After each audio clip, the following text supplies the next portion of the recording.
এক কথায় বলা যেতে পারে জানুয়ারি থেকে মার্চ এই সময়টাতে মিথুনের জাতক বা জাতিকারা একটা মাল্টিটাস্কিং মোডে থাকবে। এই সময়টাতে মিথুনের জাতক বা জাতিকাদের মেন্টাল স্টেবিলিটি অনেকটাই বাড়বে।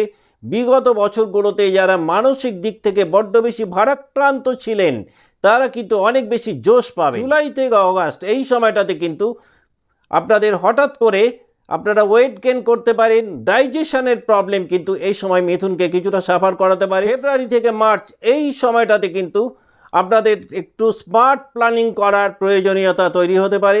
এপ্রিল মাসটাতে কিন্তু দেখা যাবে একাধিক নিউ অপরচুনিটিস পেতে পারেন কেরিয়ারকে চেঞ্জ করার। আগস্ট থেকে অক্টোবর এই সময়টাতে লং টার্ম ইনভেস্টমেন্ট যদি প্রপারলি করতে পারেন তাহলে ফিউচার লাইফে একটা ভালো বেনিফিট এক্সপেক্ট করতে পারেন মিথুন রাশি বা লগ্নের জাতক বা জাতিকারা। এপ্রিল থেকে জুন এই সময়সীমাটা মিথুন রাশি বা লগ্নের জাতক বা জাতিকাদের এডুকেশনের ক্ষেত্রে কিন্তু একটা গোল্ডেন পিরিয়ড বলা যেতে পারে 2026 সালে। তবে সেপ্টেম্বর থেকে ডিসেম্বর এই সময়টাতে আবার রিলেশনশিপের মধ্যে একটা ভালো ক্ল্যারিটি আপনারা দেখতে পাবেন।